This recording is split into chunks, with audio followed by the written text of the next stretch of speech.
আমাদের দেশের জাতীয় সঙ্গীত পরিবর্তন করার জন্য অনেকেই বলাবলি করছেন, এটা পরিবর্তন করা উচিত কিনা ইসলামের আলোকে জানতে চাই। জাতীয় সঙ্গীত পরিবর্তন করার দাবি এবারই শুধু উঠছে তা নয়, এর আগেও বারবার উঠেছে, আপনারা জানেন। কেন উঠেছে সেটা নিয়ে তর্ক আছে, বিতর্ক আছে, এটা উঠা উচিত কিনা বা এই সঙ্গীত থাকা উচিত কিনা, বা জাতীয় কোনো গীত, জাতীয় কোনো স্লোগান থাকা উচিত নাকি সেটা পরিবর্তন করা দরকার, সেটা নিয়ে আলোচনা হতে পারে। আমি সে আলোচনায় যাব, তার আগে একটু প্রাসঙ্গিক অন্য একটা বিষয় বলি। সেটা হলো যে দেশপ্রেমের নামে, দেশত্ববোধকতার নামে, দেশত্ববোধক কাজের নামে আপনি কোনো গীত, মিউজিক সংযুক্ত করে, বাদ্যযন্ত্র সংযোগে আপনি যদি কাউকে শুনতে বাধ্য করান, তাহলে সেটা তার স্বাধীনতার খর্ব করার শামিল, বিশেষ করে মুসলমানদের ক্ষেত্রে। কারণ ইসলাম যেহেতু বাদ্যযন্ত্র যোগে কোনো গান বাদ্যকে অ্যালাউ করে না, কোনো গানকে অ্যালাউ করে না, বিধায় আপনি দেশাত্মবোধক গানের নামে, দেশপ্রেমের নামে আপনি আমাকে যদি এটা চাপিয়ে দেন, তাহলে এটা হবে আমার অধিকার লঙ্ঘন করা, আমার অধিকার খর্ব করা। সোজা কথা, দেশের সংখ্যাগরিষ্ঠ মানুষ যেটাকে হারাম মনে করে সেই কাজ আপনি দেশের মানুষের উপরে চাপিয়ে দিতে পারেন না। হ্যাঁ, দেশের একটা স্লোগান থাকলো, একটা গীত থাকলো, সেটার কথা মনের ভিতরে যদি আপত্তিকর কোনো কিছু না থাকে, সেটা ভিন্ন বিষয়, অবশ্যই সেটা গ্রহণযোগ্য হতে পারে।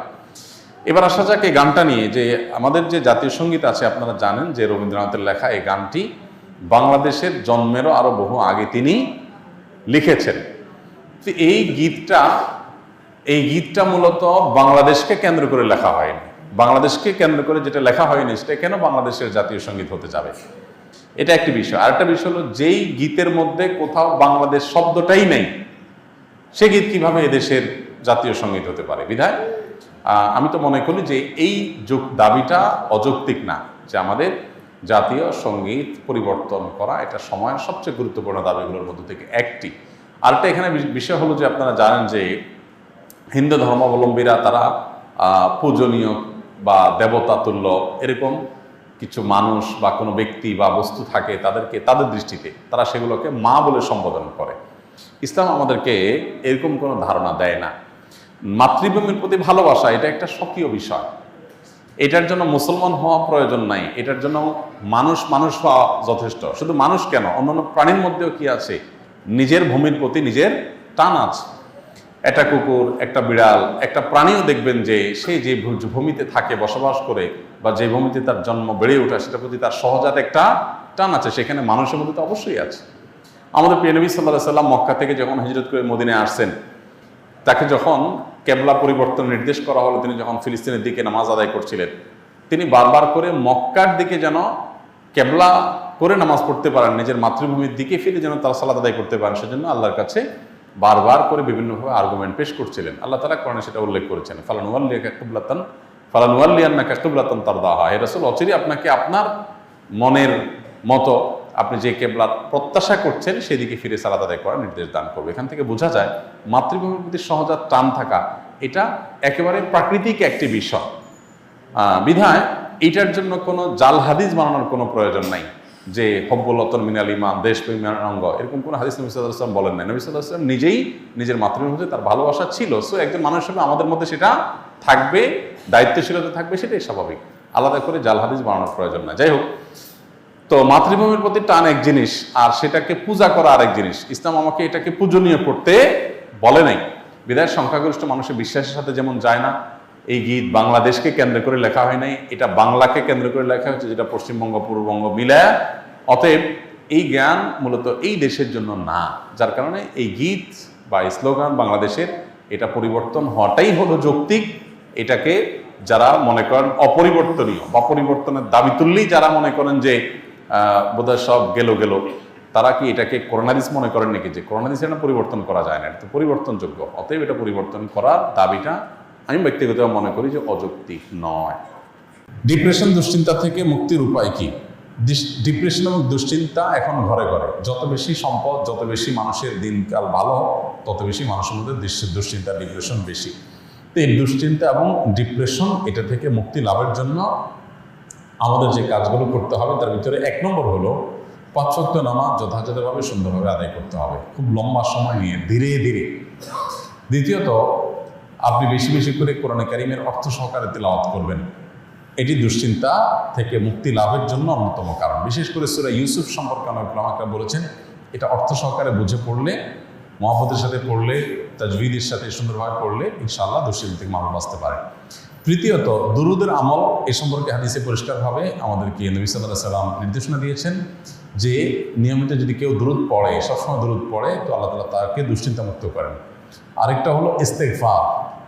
ইস্তেগফার যদি কেউ নিয়মিত পড়েন, তাকেও আল্লাহ তাআলা দুশ্চিন্তা থেকে হেফাজত রাখেন। আর এছাড়া দুশ্চিন্তা থেকে মুক্তি লাভের জন্য একটা বিশেষ দোয়া আছে, নবী সাল্লাল্লাহু আলাইহি ওয়াসাল্লাম পড়তেন, আল্লাহুম্মা ইন্নী আউযু বিকা মিনাল হাম্মি ওয়াল হাযান ওয়া আউযু বিকা মিনাল আজজি ওয়াল কাসল ওয়া আউযু বিকা মিনাল বুখলি ওয়াল জুবন ওয়া আউযু বিকা মিন গালাবাতিদ দাইনি ওয়া কাহরির রিজাল।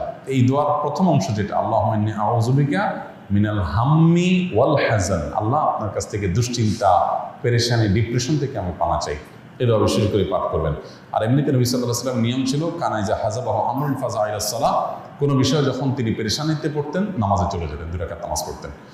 আর এর বাইরে বিশেষ করে ভোর রাতে তাহাজ্জুদের সময় উঠে নিরিবিলি আল্লাহর সাথে একটু মন খুলে কথা বলেন, ইনশাআল্লাহ আল্লাহ তাআলা আপনার মানসিক অশান্তি দূর করবেন। আমি এক জাহেল ফ্যামিলির আলেম। আমার পারিবারিক অবস্থা এমন যে কেউ কারোর সাথে একান্ত প্রয়োজন ছাড়া কোনো কথাই বলে না। তবে গত 2-1 বছর আগে নিজে থেকে আগ্রহে সবার সাথে হাসি খুশি মজাক করার অনেক চেষ্টা করি, কিন্তু মানুষ তো অভ্যাসের দাস, সেই হিসাবে তাহার হয়ে ওঠেনি। এক্ষেত্রে আমার করণীয় কি? দেখুন, আমরা সবসময় বলি যে পরিবার যদি পরিপূর্ণ দিনদার না হয়, তাহলে সবাই আসলে দিনের উপরে চলতে পারে না, খুব কঠিন হয়। এখন পরিবারের যদি বেশিরভাগ সদস্যই জাহেল হয় বা দিনের ছোঁয়া থেকে দূরে থাকেন, তাহলে তাদেরকে আমরা দিনের পথে আনার জন্য চেষ্টা করতে পারি, কিন্তু হেদায়েতের মালিক কে? আল্লাহ। আপনি চেষ্টা করতে পারেন, আল্লাহ যদি হেদায়েত না লেগে থাকেন তার নসিবে, তাহলে আসলে সে হেদায়েত পাবে না। এখন চেষ্টাগুলো কিভাবে হতে পারে? কয়েকটা ওয়ে হতে পারে। নাম্বার 1, নিজেদের সুন্দর আচরণ, উত্তম ব্যবহার, উত্তম আখলাক দিয়ে আপনি তাদেরকে আপনার প্রতি আকৃষ্ট করতে পারেন। অনেক ছেলে আছে বাবাকে দিনের দাওয়াত দেয়, বাবার কথা শোনে না, হয়তো তার বাবা টাকা পয়সার জন্য স্ট্রাগল করছে, তো আপনি তাকে দাওয়াত দেওয়ার জন্য অনেক বেশি সিরিয়াস হয়ে যান, হালাল উপার্জন করে বাবার অভাব দূর করে দেন, তখন দেখবেন বাবা আপনার কথা এমনিতেই শুনবে। তো এইভাবে পরিবারের সদস্যদেরকে বৈধ উপায়ে তাদেরকে কনভিন্স করার চেষ্টা করতে হবে। এর বাইরে তাদেরকে হেদায়েতের জন্য আল্লাহর কাছে চোখের পানি ফেলে দোয়া করতে হবে। আমরা অনেকে শুধুমাত্র ওয়াজ নসিহত করে ছেড়ে দিই, আমি আল্লাহর কাছে দোয়া করব। আসল তো তার দিলের মালিক আল্লাহ তাআলা। আবু হুরায়রা রাদিয়াল্লাহু তাআলা আনহুর মা মুসলমান ছিলেন না। তিনি মুসলমান হওয়ার কারণে তার মা তাকে শারীরিকভাবে টর্চার করতেন, কিন্তু মা যেহেতু কিছু বলতে পারতেন না, নবীজির কাছে এসে দোয়া চাইছেন, হে আল্লাহ রাসূল, আপনি একটু দোয়া করে দেন আমার মায়ের জন্য। আল্লাহ তাআলা দোয়া করেছেন, আল্লাহ আবু হুরায়রার মাকে আপনি হেদায়েত দান করেন। তিনি পরে যায় দেখেন তার মা ঈমান আনার জন্য প্রস্তুত হয়ে বসে আছেন। তো এই জন্য হেদায়েতের জন্য পরিবারের সদস্যদের নামে খুব সিরিয়াসনেসের সাথে, খুব আন্তরিকতার সাথে, খুব কায়মন বাক্যে আল্লাহর কাছে চোখের পানি ফেলে দোয়া করতে থাকেন, তাদের নাম ধরে ধরে। আর এদিকে নিজের চেষ্টা অব্যাহত রাখেন। এরপর যদি হেদায়েত তারা না পায়, আল্লাহর উপরে ন্যস্ত করে দেন, আপনারা কোনো দায়িত্ব থাকলো না।